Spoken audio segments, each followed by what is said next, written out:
the memories of our father, Richard B. Bernstein, or RB squared, as he often referred to himself in his notes. Dad was a great human being, as anyone who knew him would attest. He shared discoveries, love for life, his infectious energy and enthusiasm for the little joys with anyone around him. We consider ourselves fortunate to have received a healthy dose of all of these things, as well as high aspirations that affect each of us deeply. To be fair, no discussion of Dad's greatness could overlook mention of his mother, our grandmother, known to us as Nanny. Even the Great Depression of the 1930s did not temper her expectations. Nanny always assumed that her children were God's gift to mankind. As a result, she instilled in them the manners to have dinner with the Queen. Where she got this image, I'll never know. But as it happened, Dad's brother, Ken, there were only the two of them, became a news reporter and a world travel writer, and actually did end up eating dinner with the Queen. So her vision of achievement was very powerful and was passed on to us through Dad. Dad, too, always looked for the best in us kids and saw that greater being within each person that he met. He assumed everyone was an expert at something, and he often made it his business to seek out the expertise of a cab driver, a toll taker, or a gas station attendant on our many trips, just to hear their view of life, see what he could learn from them, and hopefully the flavor of the local scene. I think by mimicking their accents sometimes, much to our chagrin. Dad always found a way to make life exciting and fun, like taking us for treatsies, as he called them, when it was his turn to carpool. Or when I would visit him at his office at college, he would drop everything in the middle of his busy day and serve me treats from the little fridge in his office, stocked for that purpose, and act like I was the one of central importance. I think he made each person feel that way. But let's back up and note the one person most central to Dad's life and success. A beautiful nurse he met as a soldier on a blind date. Unfortunately, Dad was paired with the other woman. But each knew secretly that it was love at first sight. Mom said to herself, "That's the man I want to marry." After an obligatory year, so as not to rush the other soldier out of the picture, Dick and Norma formed a bond of love that still allowed Dad's dedication to the work, his work, the necessary room to flourish. Mom, in a support role, hosted great parties, often at the drop of a hat, so that Dad's young scientist colleagues and grad students could meet with visiting dignitaries. A few of you may remember those gatherings and even have met us kids back then as we served Mom's famous hors d'oeuvres and I played music with Dad. Dad and Mom used to go on walks in the evening, and I always assumed these were tame romantic outings until I tagged along one night and could barely keep up at a run. Dad had great ideas about having fun. Mom said it was because he felt guilty about working such long hours, but to us it was a delightful way to experience life. Dad was so cheap, thrifty, that the older two kids never saw the inside of a restaurant, and the younger two of us only ordered off the right side of the menu where Dad would get indigestion. And yet, he took each kid to Washington, D.C. He took the whole family snow skiing several times a year in an attempt to make the most out of the Wisconsin winters. As well, he bought a ski boat and water skis for us to enjoy Lake Mendota.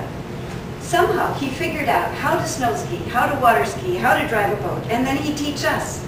These were things we took for granted at the time.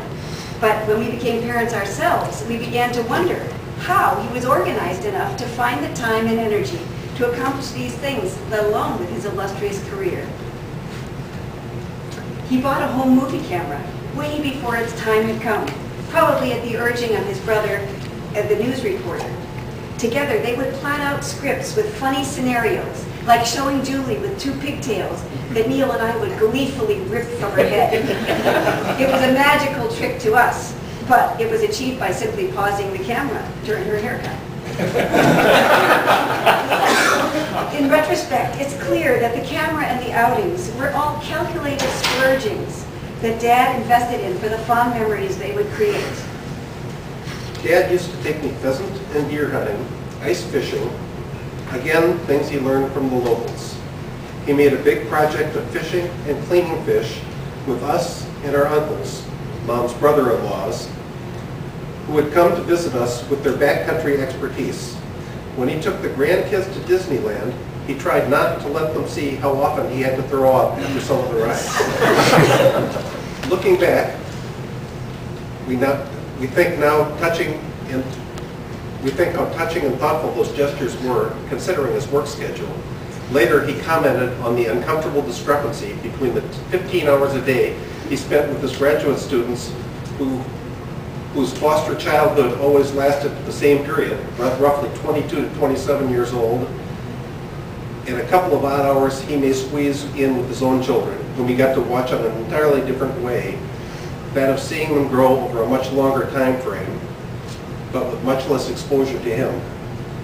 Surely there was a certain amount of remorse that drove him to fill the time that he did have with us with meaningful and memorable activities. One such memory stands out in my mind, our trip out west. One summer we loaded up the station wagon with a car-top carrier and a big tent, and our whole family traveled all over the western United States for a couple of months. I'll never forget that close family time, nor all of us singing campfire songs together under the stars with the park rangers. That trip embedded itself in my mind and became the basis for much of my work as an artist. It also led to a great spirit of adventure and a love of travel among all of us kids and now our kids. Another trip we took was our annual pilgrimage to Florida to see Nanny, our grandmother, and swim in the ocean. We used to share the Treatsy Stuckies pecan rolls at each gas station stop. Julie remembered this as such a surprising extravagance until I reminded her that they came free with the fill-up. I don't doubt that Dad stopped specially at those gas stations for the fun of that treat. Yeah. When Freddie Laker came out with low airfares overseas in the late 1970s, Dad snapped them up to send Julie and me to Europe. These kinds of life adventures found it a great bargain. He loved to grab like an excited boy finding the toy in the Cracker Jack box. As a grown-up, I called Dad one day to propose making an offer on a cottage I found in northern Wisconsin. Sight unseen, Dad jumped on the opportunity for a family property that he could immediately predict might offer family reunions that would cement our closeness for the rest of our lives. Later, he invested in building a second floor to accommodate the growing next generation. That cottage has been living up to his dream ever since, bringing our family together in a very joyful way every single summer for the last 29 years. One beautiful thing Dad brought to our family occasions was his music. He was always an exceptionally talented pianist.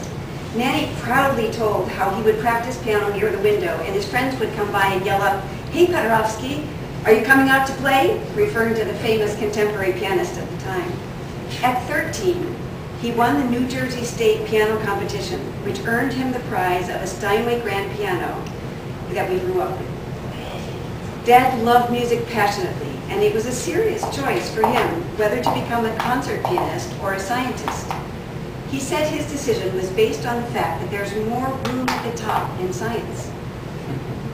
At home, Dad would sit at his desk on Saturday mornings taking care of the bills and things, and he'd always have classical music playing in the background.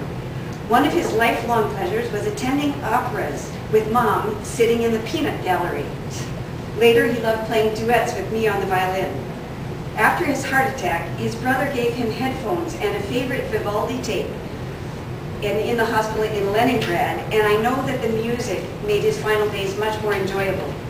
His understanding of music was dimensional, a language of sound that he loved. Dad brought that dimensionality into his thinking. He problem-solved any issue that came into his path as if it were a scientific problem. You could see the wheels turning in his head. His solutions were holistic, ways to change a life rather than just to solve a problem. For example, I remember hearing Mom and Dad brainstorm about an unknown relative and end up making the decision to pay for some college courses so he could better his situation. After the kids were grown, Dad and Mom called each of us every weekend. Never was a call missed. As grown-ups, we all witnessed a tendency that we began to joke about, called Who Can We Worry About Now? Any problem raised in the weekly phone calls was fully analyzed. No conversation where a problem came up escaped Dad's search for a solution. Other evidence that life was a scientific study came in lighter packages. When I was 12, it was my job to pack Dad's lunch for the next day. As a future scientist myself, I wrote in enclosed little notes with a form for rating his lunch. Dear Dad, how are you? How did you like your lunch? A, it was excellent. B, very good. C, okay. Or D, not very much.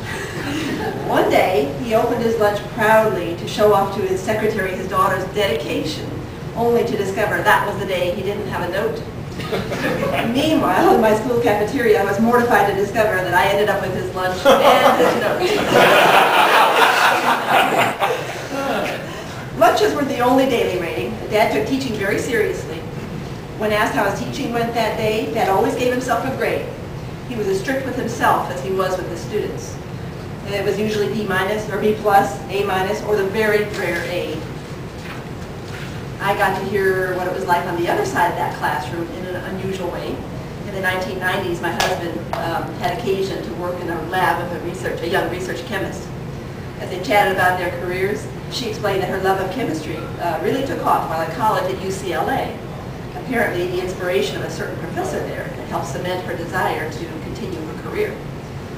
Guess who that professor was? She felt honored to be taught by someone of Dad's caliber. Meanwhile, apparently her boyfriend was also in the class, and he had decided chemistry wasn't for him after receiving an F. She was shocked because she attributed her own A to having such a great professor. Dad wore a timer on his belt that we can only imagine was there to enable him to lose himself in his work for short periods of time, knowing he would be alerted when he had to go to the next appointment. Sometimes I would mischievously set the timer when he wasn't paying attention. He tolerated this junk indulgently until one day I went off in the middle of a lecture and shocked him off focus, and then it was no longer funny. Dad's photographic memory was, I believe, legendary among some of those who worked with him. Julie witnessed colleagues dropping by Dad's office asking where to find a certain article, and Dad would respond, without missing a beat, volume 61B, page 672, lower left. I remember observing Dad reading an entire novel in one sitting, turning pages at the rate of about 2 seconds a page.